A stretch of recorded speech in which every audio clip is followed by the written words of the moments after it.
मराठवाडा दुष्काळाने होरपळून गेलाय। अनेक गावांची आणि वाड्यांची तहान आता टँकरवर अवलंबून आहे। दुसरीकडे चारा नसल्यामुळे शेतकऱ्यांनी जनावरं विकण्यासाठी बाजारांमध्ये गर्दी केली आहे। दुष्काळामुळे ही अशी परिस्थिती निर्माण झालेली असताना अवकाळीनेही शेकडो हेक्टरवरच्या पिकांचा चिखल झालाय। पाहूया एक रिपोर्ट। मराठवाड्याची तहान टँकरला टांगली। भयानक दुष्काळ, जनावर बाजारात, दुष्काळाने होरपळ, अवकाळीने मरमर।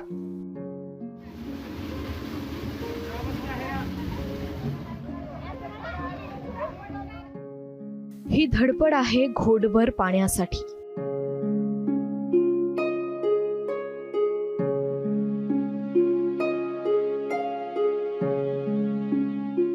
पाणी भरताना या माऊली कासावीस झाल्या, मुक्या बिचाऱ्या जनावरांसाठी।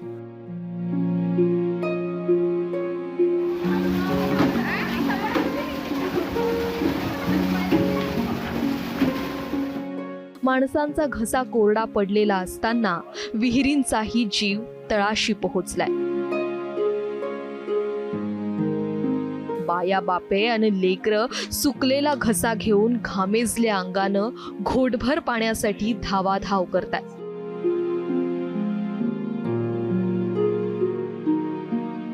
मराठवाड्यातील अनेक भागांमध्ये भोवताल असा धुळमाखला होऊन बसलाय।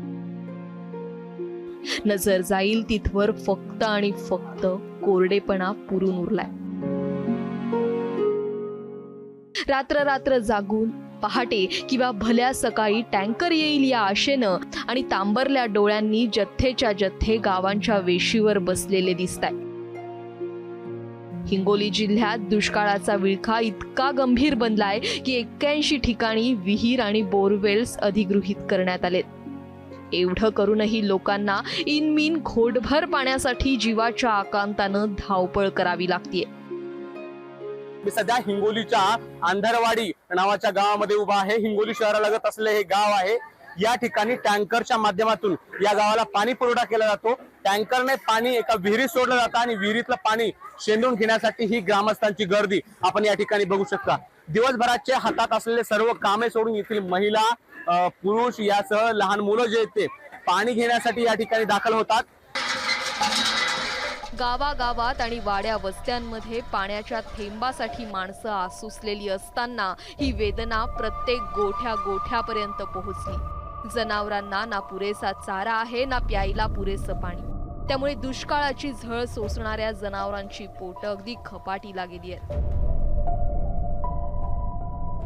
म्हणूनच जनावरांना जगवायचं कसं हे प्रश्नचिन्ह डोक्यावर घेऊन शेतकरी जनावरांच्या बाजारात त्याचं उत्तर शोधताय। एकीकडे मराठवाड्यामध्ये एवढी गंभीर परिस्थिती असताना दुसरीकडे नेत्यांचं राजकारण सुरू आहे। महसूल मंत्री म्हणतात मुबलक चारा आहे, तर त्यांच्याच पक्षाचे आमदार प्रशांत बंब जनावरांसाठी छावणी सुरू करतात, तर अंबादास दानवे आचारसंहितेची दोरी थोडी सैल करून चारा छावण्या सुरू करण्याची मागणी करतात। आता येणाऱ्या पुढच्या काळामध्ये सुद्धा आपल्याकडे जिल्हा निवडणूक मंडळाकडून जे निधी उपलब्ध करून प्रत्येक जिल्ह्यात दिलेला आहे चारा उत्पादनासाठी, ती सुद्धा आम्ही आता कार्यवाही सुरू करतो आहे। परंतु 2-2.5 महिने तरी कुठेही चारा कमी पडणार नाही अशी तयारी सरकारची आहे। सगळ्यांशी चर्चा करून सत्ताधारी पक्ष, विरोधी पक्ष सगळ्यांशी चर्चा करून आदर्श आचारसंहिता असावी, परंतु ज्या जनतेच्या आवश्यक बाबी, कारण 4 जून जरपर्यंत आचारसंहिता असली तर आता पाण्याचा तीव्रता सगळीकडे आहे, त्याच्याविषयी प्रशासन जर सगळ्या निवडणुकीत गुंतलेलं आहे ना, अशा वेळेस काही निर्णय घेण्याची गरज आहे। मग या आचारसंहितेमध्ये काही प्रमाणात एक शिथिलता येण्याची आवश्यकता आहे। मराठवाड्यातील लोकांच्या आयुष्याचा पडदा एकीकडे दुष्काळानं करपून गेलेला असताना दुसरीकडे आसमानीने काही भागात मात्र अवकाळीचं दुष्टचक्र पेरलंय। दुष्काळाच्या चक्रव्यूहात अडकलेल्या शेतकऱ्यांनी कर्जकज्जे करून, उसणवाऱ्या करून अन पोटाला चिमटा घेत जपलेल्या पिकांचा चिखल झालाय। छत्रपती संभाजीनगरच्या शेतकऱ्यांची हातातोंडाला आलेली पपईची बाग उद्ध्वस्त झालीय। माझे आतापर्यंतचे खर्च हा 2 ते 2.5 लाखापर्यंत झालेला आहे। मला ही एवढी नुकसान झाली, मला 8 ते 10 लाखापर्यंत याचं उत्पन्नाची अपेक्षा होती, पण ही पूर्ण आता धुळीत मिळालेली, तर काहीच शिल्लक राहिलं नाही. पूर्ण असं माती मोल झालेलं आहे. दुष्काळामुळे मराठवाडा असा मेटाकुटीला आलेला असताना त्यातच अवकाळीने शिवारांचा चिखल आणि स्वप्नांची राख झालीये. त्यामुळे आचारसंहिता शिथिल करून दुष्काळानं होरपळलेल्या मराठवाड्याच्या वेदनेवर उपाययोजनांची फुंकर मारावी अशी मागणी आता केली जातेय.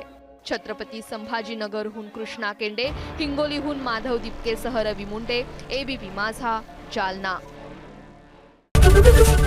एबीपी माझा, उघडा डोळे बघा नीट.